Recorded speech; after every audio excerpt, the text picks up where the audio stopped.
A taxi passenger tapped the driver on the shoulder to ask him a question. The driver screamed, lost control of the car, nearly hit a bus, went up on the footpath, and stopped inches from a shop window. For a second, everything was quiet in the cab. Then the driver said, "Look, mate, don't ever do that again. You scared the living daylights out of me." The passenger apologized and said, "I didn't realize that a little tap would scare you so much." The driver replied, "Sorry, it's not really your fault. Today is my first day as a cab driver. I've been driving a funeral van for the last 25 years.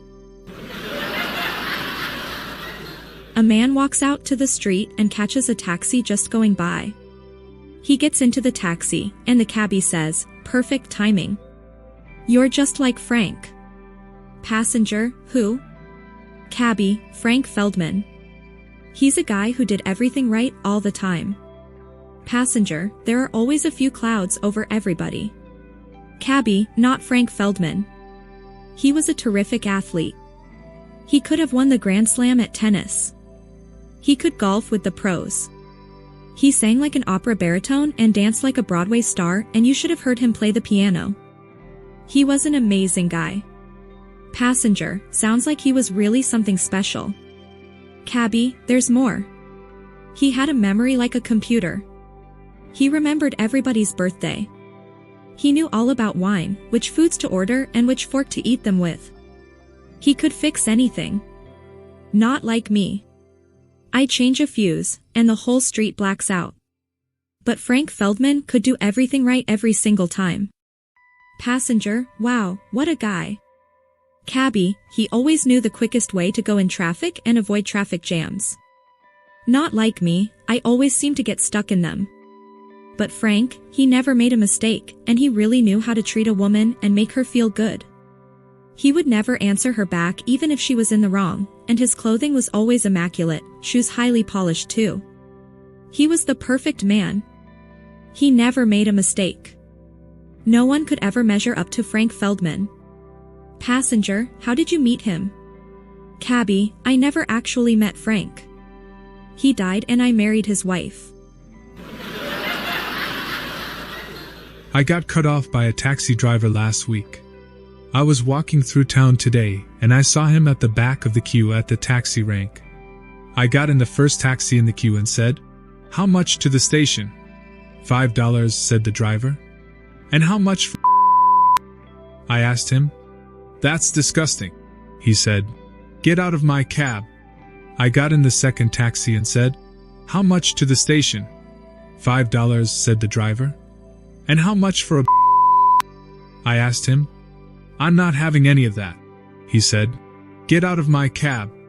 I worked my way down the line, getting thrown out of each taxi in turn, until I came to my target at the back of the queue.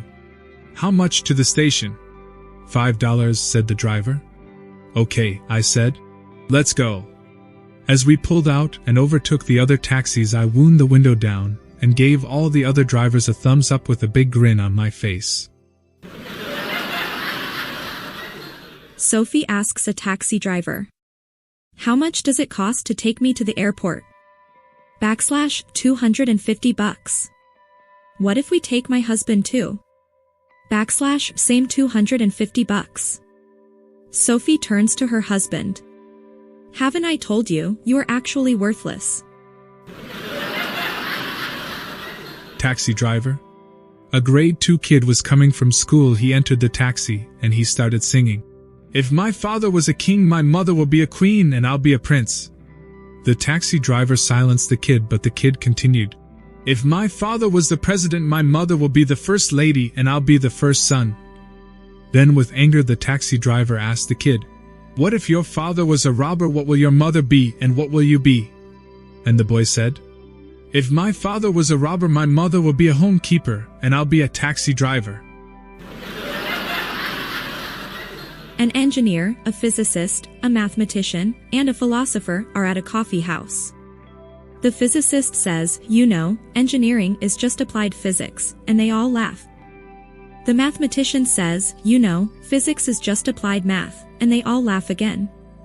Then the philosopher says, well, you know, math is just applied philosophy, and the engineer says, shut up and make our coffee. The boss always insisted that only Abdul should serve his coffee, but yesterday, this conversation happened. Boss, Abdul, since the last 8 years you have brought me coffee filled to the brim without spilling even a drop. How do you manage that over these stairs? Abdul, sir, just before I climb up the stairs, I take a big sip. As I get upstairs, I put it back. Today is Abdul's farewell party.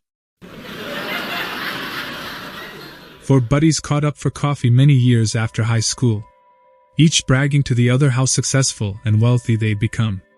The first guy said, "See that bank building across the street? I am going to buy it within the next 6 months." The second guy then said, "See that hotel building next to the bank? I am going to buy it within the next month." Not wanting to lose out, the third guy quickly said, "See that shopping complex next to the hotel? I am going to buy that next week." They then looked expectantly at the fourth guy, who simply smiled and took one long sip of his coffee before muttering the words, "I'm not selling." Two elderly couples are having coffee. The husbands are talking, and one says, "Oh, we went to this most wonderful restaurant the other night. You should try it. It's down by the river. But I just can't seem to remember its name. Help me out. What's the name of the flower? It's usually red, it has thorns, you give it to someone you love." "You mean a rose?" "Yeah, that's it." "Hey Rose, what's the name of that restaurant we went to the other night?" A guy walks into a Starbucks and says to the barista, "If I make you laugh, I get free coffee." The barista, feeling generous, says, "Sure, if you make me laugh, your coffee's on me." The guy says, "Okay, this one's hilarious. What did Timmy want for his birthday?" The barista says, "I don't know. What did he want?" Parents. There was dead silence from the barista. The guy says, "What did Timmy get for Christmas?" The barista says, "I don't know, tell me." Cancer. There was dead silence yet again from the barista.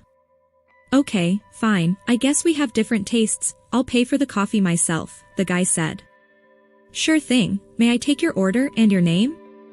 "I'm Timmy, and I'll have a cappuccino." Student, 503 bricks are on a plane. One falls off. How many are left? Teacher, 502. Student, how do you put an elephant in a fridge? Teacher, no, you can't fit an elephant in a fridge. Student, just open the door, put the elephant in, close the door. Student, how do you put a giraffe in the fridge? Teacher, open the door, put the giraffe in, close the door. Student, no. Open the door, take the elephant out, put the giraffe in, close the door. Student, the Lion King is having a B-Day party. All the animals are there, except one. Which one? Teacher, the lion? Student, no. The giraffe, because he's in a fridge. Student, Sally has to get across a large river home to many alligators. They are very dangerous, but Sally swims across safely. How? Teacher, Sally stepped on the alligator's mouth. Student, the gators are at the party. Student, but Sally dies anyway. Why? Teacher, she drowned. Student, no. She got hit in the head by a flying brick. Three girls, a blonde, a redhead and a brunette, are having lunch break together. The brunette opens her lunchbox and sighs. "My husband is so kind, he prepares my lunch every day, but..." "Again a tuna sandwich?" The redhead opens hers and sighs too. "Crap, tuna sandwich for me too." "Again." The blonde opens hers and goes, "Guess what? I got the same too." The next day, they have lunch together and again they eat tuna sandwiches.